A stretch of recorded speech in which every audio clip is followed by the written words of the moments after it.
Now, Lee. Have any smoke? For Thibs? I thought you came here for smoke. I don't know. Maybe I mean, read it wrong. you know, You came for smoke. Listen. You know how I am. When we win, I'm not here to bring down the vibes. Okay, all right. Yeah, when we win, I'm not gonna dig a big grave, okay. A 4X grave for Tom Thibodeau to bury his no mass in. But look, he's not my favorite coach. But I wrote something on Twitter today that I got no interactions on. I think I got a like 10 minutes ago, and I wrote it like 10 hours ago. I gave Thibs his flowers, man. I try to go through and think about all the things objectively that he does well, because someone on Twitter was asking people in the Twitterverse, I'd say some objective, nice things about him. So this is what I wrote. I said, without question, the best coach for our team in 20 years. Elite at establishing identity, culture, and habits. Whoa. That's 3 compliments in a row. Yeah. All right. You sounding like a Thibs evangelist apologist guy. All right. You can't say 3 consecutive compliments. I give flowers. Even when I don't like someone, I still give them flowers. I'm joking. I'm going to continue. I'm joking. Excellent. I'm just joking. But that's how it is in the real world. That's how it is on Twitter and on YouTube. People pay me as you're an apologist. You suck. You don't know basketball. People paint me as a Thibs hater. I really don't. I don't hate the man. I say to repeatedly, he's an above average coach, right. A well above average coach. He's just not right for this team anymore. That I'll continue. All right. Okay. Sorry. Excellent pregame preparation. Underrated developer. Lou Aldane. Kirk Heinrich. Everybody just got better by themselves. He had nothing to do with it. No, absolutely has. Mitchell Robinson, R.J. Barrett, Julius Randle. Jalen Brunson from last year, this year. Underrated developer. Bottom tier in in-game adjustments. Outdated defensive scheme. ISO dependent stubbornness. You hire him to build. You fire to evolve. I agree. So the first half was flowers, and then the second half was like dead leaves. And yes.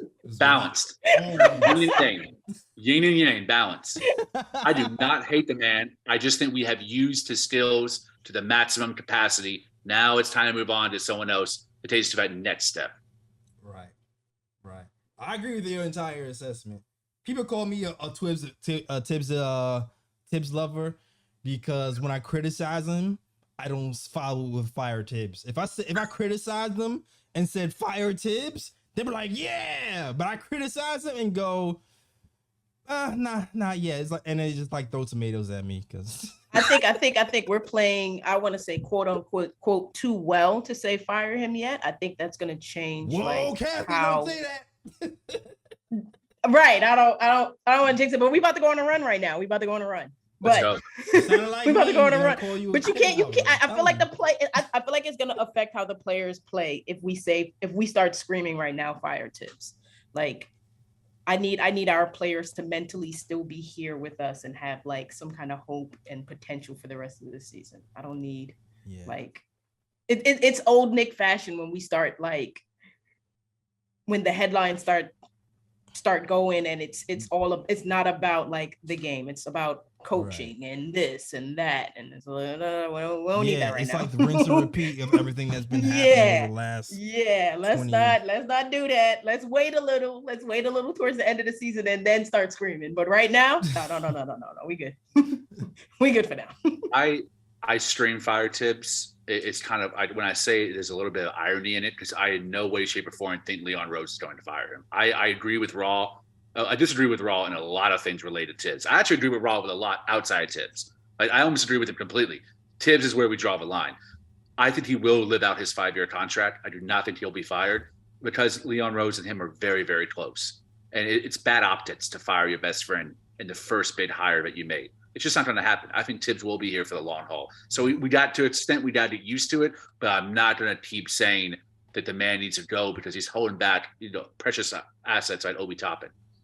Obi Toppin's playing 10 minutes a game. To me, that's a travesty. There's no reason for that. Right. Joe Budden fired his friends, so I don't know. What could happen?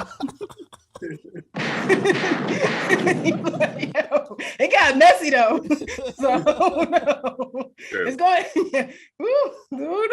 That man will fire his mama. I don't know. But Yeah. I'm gonna say this.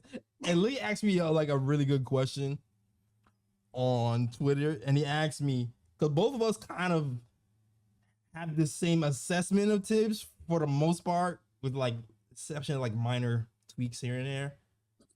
But he asked me why fire Thibs later and not now. And I said, listen, I know the grand plan is to get a guy here who wants to join the Knicks, who's like a top 15, top 20 player. And I feel like if we're winning and we fire him, it kind of trends towards that same old Knicks dysfunction thing.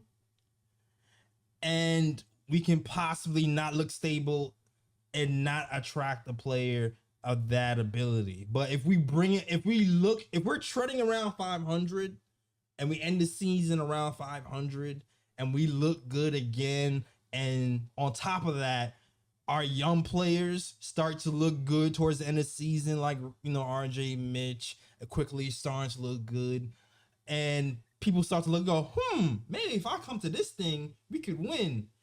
And then that player comes, and then they're going, wait a minute. I feel like at that point, when we start to realize there's a ceiling, we can move him then, and it'll be like we'll be in a better place because the pieces will at least more be there. And then on top of that, like the cogs that are moving will keep moving that direction. That's my theory. 2 questions. Do we think Thibs has the potential to get better as a coach? So what you're saying is he doesn't have potential to get better or to like switch it up or change. Like do we think he's consistently going to stay the same? Yes. I'd be shocked. Okay. Do we as fans have a few more years in us to watch our team be mediocre, right? Can we be mediocre? Like, and I'm gonna call the Nets mediocre because I don't really bang with them. So I think they're mediocre. I don't care who they have. But do we have a few years where we can see our team be mediocre and ride the wave out so that we can potentially get better players? Like we'll get to a point where everyone's like, hey, the Knicks aren't so bad. I could consider playing there. Like, you know, that wasn't the case before. Like no one wants to come play here. So do we have like that in us to be mediocre for a little bit, ride it out, to be consistent with like winning some, losing some, winning more than we lose before we really start attracting good players, good coaches, like, or do we have to like get better now? Considering the fact that we've been bad for years, and we've been bad. Look, we've been doing the podcast for a while. We was bad in 2016, bad in 2017, bad in 2018. We had one good season, then bad the next season. So I'm cool with being middle of the road for like a year, a 1 to 2, max 3 years.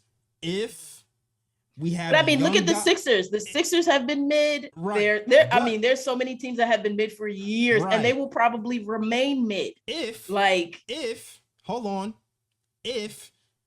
we have young guys who are contributing to that and improving, if we still have assets to make moves and get out of that, then to make a next step possible, then I'll be okay with it. But it's only if there's a plan to get out of it, you know? If we so what you mean is you don't want to be, you don't want to be a Nets, you don't want to be a Sixers, you don't want to be like the Bulls, you don't want to be like the Heat, you don't want to sit in that area where like nobody wants to sit there.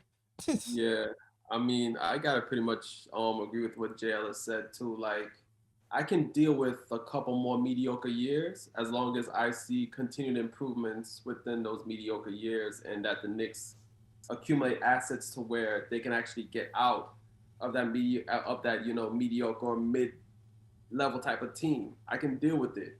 Now, say for example, the Knicks continue to be mediocre, but there's no improvement. Like you see RJ become stagnant, you see Mitch become stagnant, etc., then that's when I'm like, okay, Right. maybe something has to be done right now to kind of, tweak this up, to turn this up a little bit. So as long as I see continued improvement with the young players, I'm okay with being mediocre for a couple more years.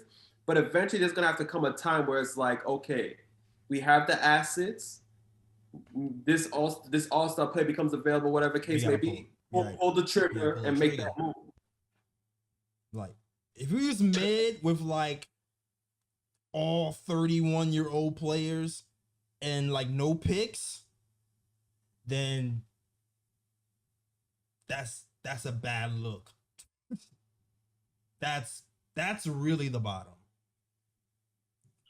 I think that a lot of the draft capital we have, if memory serves correct, I think the Wizards and the Detroit picks will convey this season. The Mavericks is for 2023. So the draft capital that we have has to be used before this NBA draft. Otherwise, we're going to be selecting players and using our development to make them better. And if we have made these trades the last couple of seasons, dating all the way back to KP, to get draft capital just to draft guys in the late first round, I would consider that an unmitigated failure. Right. I think that we have to package those picks together for a player, and if we do get that player, then I think it's impossible for us to keep being mid, because what those picks should get back in return, as well as with an Obi or Quickly or an RJ, whoever's involved, the same package that was rumored for Donovan Mitchell, it should be a star or star 0.5, right. Almost a superstar. Right. Hopefully better than a Zach LaVine, an Anthony Edwards, or a LaMelo Ball type guy. If we did someone like that, I think it would be almost impossible for us to continue being mid. If we don't and we end up drafting, then I think that the responsibility also falls on Leon Rose for not utilizing the assets that we have and being too patient to a fault. But right now, the path that we're on, I think we're just kind of like, it's a hamster wheel. We take, we go on a 7-game win streak and a 5-game losing streak. We'll win 3, we'll lose 2.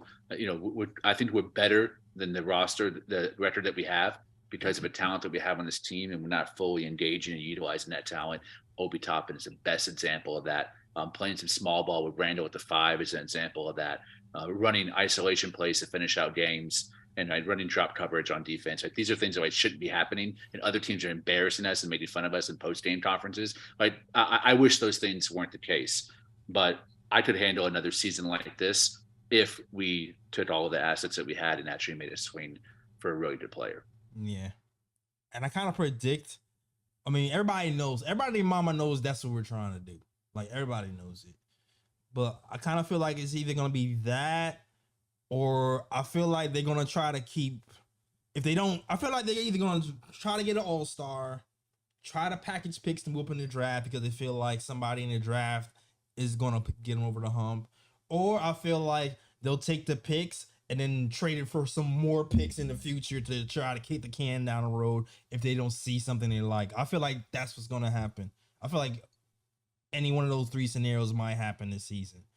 And maybe one protected pick might be used for like a bench player, if anything. That's my prediction anyway. But listen, man, a couple more news has come up. Speaking about draft picks and players, Quickly's name has come up in trade rumors.